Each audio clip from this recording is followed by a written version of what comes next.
Hello दोस्तों, समकालीन भारत के इस एपिसोड में आपका स्वागत है।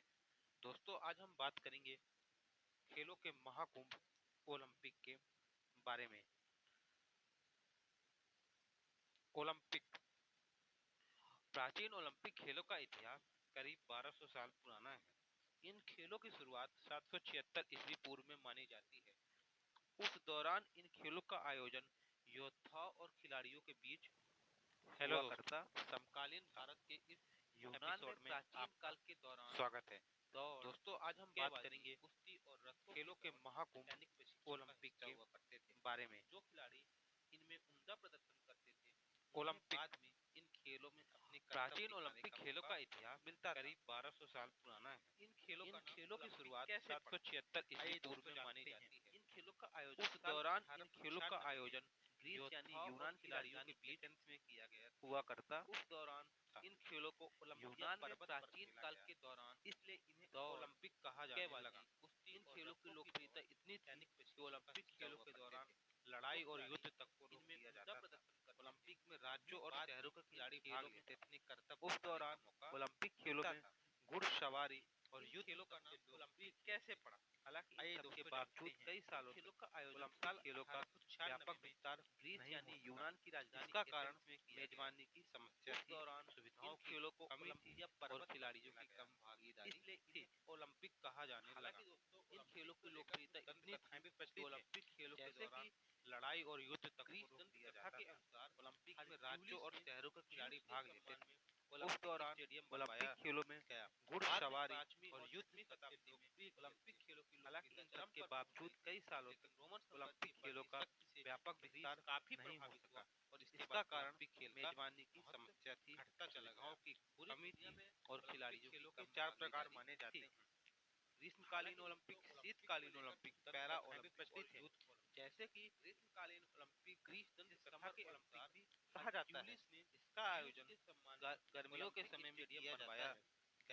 बाद में ओलंपिक का आयोजन पहली बार 1896 में ग्रीस की राजधानी एथेंस में हुआ था। इसके बाद से हर 4 साल के अंतराल के बाद ग्रीष्मकालीन ओलंपिक खेलों का आयोजन किया जाता है। शीतकालीन ओलंपिक 4 प्रकार माने जाते हैं: विंटर ओलंपिक, ग्रीष्मकालीन ओलंपिक, शीतकालीन ओलंपिक, सर्दियों के समय में किया जाता है। विंटर ओलंपिक खेल का आयोजन पहली बार साल 1924 कहा जाता है। फ्रांस की राजधानी पेरिस में गर्मियों के समय पैरा ओलंपिक। इन खेलों में अलग अलग देशों का आयोजन पहली बार 1896 पैरा ओलंपिक खेल का पहला एथेंस में साल 1960 में के बाद के रोम में हर 4 साल के अंतराल के बाद 20 देशों ओलंपिक खेलों का आयोजन किया जाता है। शीतकालीन ओलंपिक आम लोग भी विंटर ओलंपिक कहा जाता है।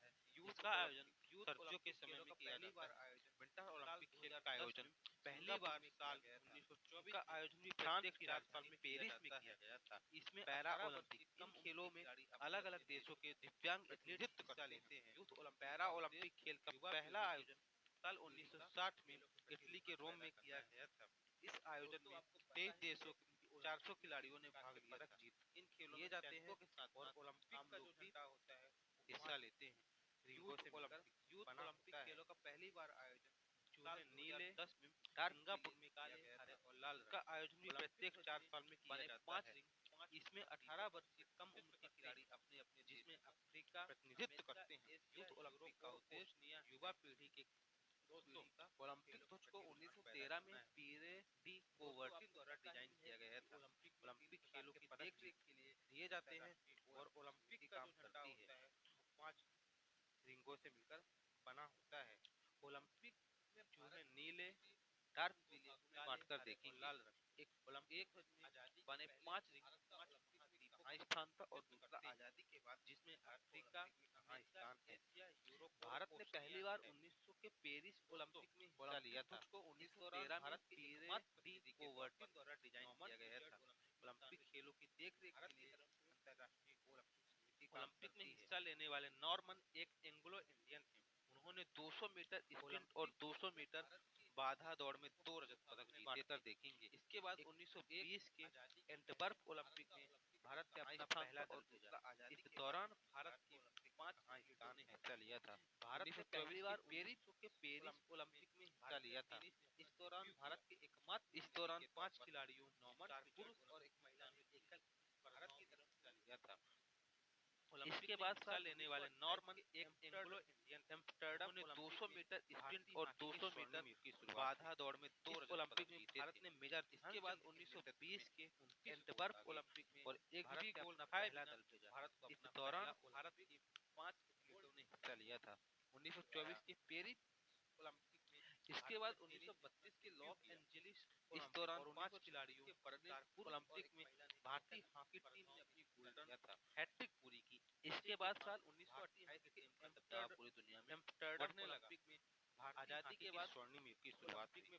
इस ओलंपिक में भारत ने मेजर ध्यानचंद 1944 में ओलंपिक खेलों का आयोजन और एक भी गोल खाए बिना 1947 में आजादी के बाद 1948 के लंदन ओलंपिक में भारत ने पहली बार स्वतंत्र राष्ट्र के रूप में ग्रीष्मकालीन ओलंपिक खेलों इसके बाद 1932 के लॉस एंजेलिस ओलंपिक और भारत ने अपना सबसे बड़ा ओलंपिक में भारतीय हॉकी टीम ने अपनी गोल्डन हैट्रिक पूरी की। ओलंपिक स्वर्ण पदक के साथ लौटी पूरी दुनिया में सीनियर के बढ़ने लगा। देश को एक नया आजादी के बाद ओलंपिक में भारत सितारा मिला। 1948 के लंदन ओलंपिक में भारतीय फुटबॉल टीम ने अपना पहला अंतरराष्ट्रीय प्रदर्शन किया, लेकिन टीम दिग्गज फ्रांस के साथ हुई करीबी मुकाबले में हार गई।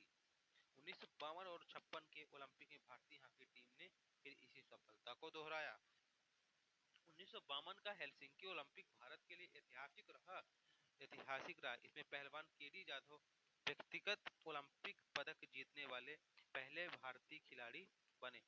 हेलसिंकी ओलंपिक में ही नीलिमा घोष ओलंपिक में भाग लेने वाली स्वतंत्र भारत की पहली महिला एथलीट बनी। उस वक्त उनकी उम्र केवल 17 साल थी। घोष ने 100 मीटर स्प्रिंट और 80 मीटर बाधा दौड़ में हिस्सा लिया था। 1956 के मेलबर्न ओलंपिक में भारतीय फुटबॉल टीम कांस्य पदक के प्लेऑफ में हार गई और चौथे स्थान पर रही। भारतीय हॉकी टीम को 1960 में रजत पदक के साथ संतोष करना पड़ा। वह दिग्गज एथलीट मिल्खा सिंह 400 मीटर में कांस्य पदक जीतने से कुछ क्षण पीछे रह गए। 1964 में टोक्यो ओलंपिक में भारतीय हॉकी टीम ने छठे स्वर्ण पदक के साथ ओलंपिक हॉकी के शिखर पर पहुंच गई। 1968 के मैक्सिको ओलंपिक में भारतीय हॉकी टीम सिर्फ 2 टीमों में जगह बनाने से पीछे रह गई। यहाँ सिर्फ कांस्य पदक से ही संतोष करना पड़ा। 1972 के म्यूनिख ओलंपिक में भारत को एक बार फिर कांस्य पदक से संतोष करना पड़ा। 1976, 1924 में भी की तरह ही कहानियां रही। 1980 के ओलंपिक में जो मास्को में हुआ था, हॉकी टीम फिर ओलंपिक चैंपियन बनी और खोया हुआ गौरव फिर से हासिल किया। हालांकि अभी तक हॉकी में ये भारत के अंतिम ओलंपिक पदक बना हुआ है, जिसे 2024 में सुधारा गया है। यह सिलसिला 1992 के बार्सिलोना ओलंपिक में भी जारी रहा। 1996 में अटलांटा में लिएंडर पेस ने कांस्य पदक जीता। फिर 4 साल बाद 2000 में वेट लिफ्टर कर्णम महेश्वरी ने भी इतिहास रचा। 2004 में एथेंस ओलंपिक में पुरुषों के ट्रैप में आर्मी मैन राजवर्धन सिंह राठौर का रजत पदक भारत का पहला व्यक्तिगत ओलंपिक पदक बन गया। 2008 का बीजिंग ओलंपिक में अभिनव बिंद्रा ने 10 मीटर एयर राइफल स्पर्धा में भारत का पहला व्यक्तिगत गोल्ड मेडल जीता। बॉक्सर विजेंदर सिंह और पहलवान सुशील कुमार ने भी कांस्य पदक जीते। 2012 के लंदन ओलंपिक में साइना नेहवाल ने बैडमिंटन में भारत का पहला ओलंपिक पदक जीता। इसी साल सुशील कुमार, गगन नारंग, विजय कुमार, मैरी कॉम और योगेश्वर दत्त ने भी पदक जीते। इस साल ओलंपिक में भारत ने कुल 6 पदक जीते थे। 2016 ओलंपिक में भारत के लिए साक्षी मलिक ने पदक जीता। इस साल भारत की तरफ से सिर्फ इन 2 महिलाओं ने ही पदक जीता था, पीवी सिंधु और साक्षी मलिक। 2020 में टोक्यो ओलंपिक भारत का सबसे सफल ओलंपिक रहा। इसमें भारत ने कुल 7 पदक जीते। वही भारतीय पुरुष हॉकी टीम ने इस बार कांस्य पदक हासिल कर पिछले 41 साल से हुए ओलंपिक पदक का इंतजार खत्म किया। महिला टीम ने भी इस बार अपना सर्वश्रेष्ठ प्रदर्शन करते हुए चौथा स्थान हासिल किया। इसी साल नीरज चोपड़ा ने अपना गोल्ड मेडल जीतकर इतिहास रचा। दोस्तों, अब हम बात करते हैं 26 जुलाई से 11 अगस्त तक चलने वाले पेरिस भारत के उसी के बारे में। इस पेरिस ओलंपिक 2024 में भारत की ओर से कुल 117 भारतीय एथलीटों ने भाग लिया। कुल मिलाकर भारत ने पेरिस 2024 ओलंपिक में 6 पदक जीते, जिसमें एक रजत और 5 कांस्य पदक शामिल रहे। मानु भाकर ने पेरिस 2024 में इतिहास ही रच दिया। ओलंपिक में भारत के लिए पहला पदक जीता। उन्होंने कांस्य पदक जीता और ओलंपिक शूटिंग पदक जीतने वाली पहली भारतीय महिला बनी। सरबजोत सिंह के साथ मिश्रित टीम 10 मीटर एयर पिस्टल में कांस्य पदक जीतने के बाद उन्होंने ओलंपिक के एक ही संस्करण में 2 पदक जीतने वाली पहली भारतीय बनकर इतिहास रच दिया।